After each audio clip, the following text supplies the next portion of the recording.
आज मैं आपको एक फल के बारे में बात करूँगा जो सावन के ही महीने में आता है और सावन में ये पका हुआ होता है, क्योंकि सावन में ही लोगों का ज़्यादातर कब्जियत या पेट खराब रहता है। तो कुदरत ने ये फल भी सावन के महीने में दिया है और ये कटहल जात का ही फल है। ये बरहर फल कहलाता है। ये टेढ़ा मेढ़ा होता है तो लोग इसको ख़रीदने से भी एतराज़ करते हैं, लेकिन ये आपको इसकी खूबियाँ बताना चाहूँगा कि ये पाचन क्रिया के लिए सबसे अच्छी चीज़ है। ये शुरुआत में हरा होता है। हरे को खाना नहीं चाहिए क्योंकि वो एसिड उत्पन्न करता है। तो ये जब पीला हो जाता है और ये बरसात में सावन के महीने में यही पीले हो जाते हैं, और नहीं तो इसे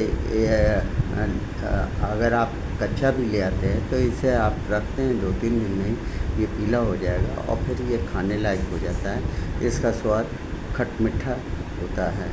इससे लीवर दुरुस्त होता है और एसिड को ये कम करता है।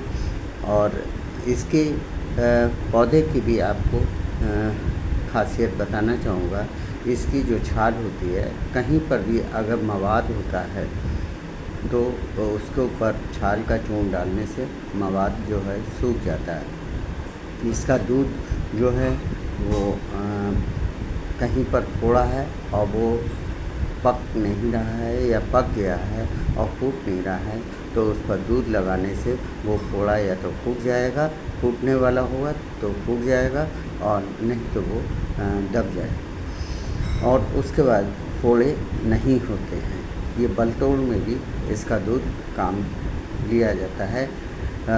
पिछले एपिसोड में हमने पीपल का दूध बताया था बलतोड़ में, वो ज़्यादा बलतोड़ में अच्छा काम करता है। इस फल को काटने के बाद ये इस तरह का होता है और ये कटहल की ही तरह इसमें भी फांकें निकलती हैं और कटहल की ही तरह इसकी बीज भी होता है और इसका जो रेशे होते हैं कटहल की ही तरह होते हैं।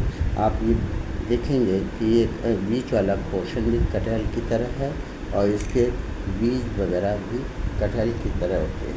इसके बीज की भी आपको खासियत बताऊंगा। बीज इसके ये हैं। बीज 2-4-5 बीज खाने से विरेचन हो जाता है, पतले दस्त होने लगते हैं। तो इसके बीजों की ये खासियत है। छाल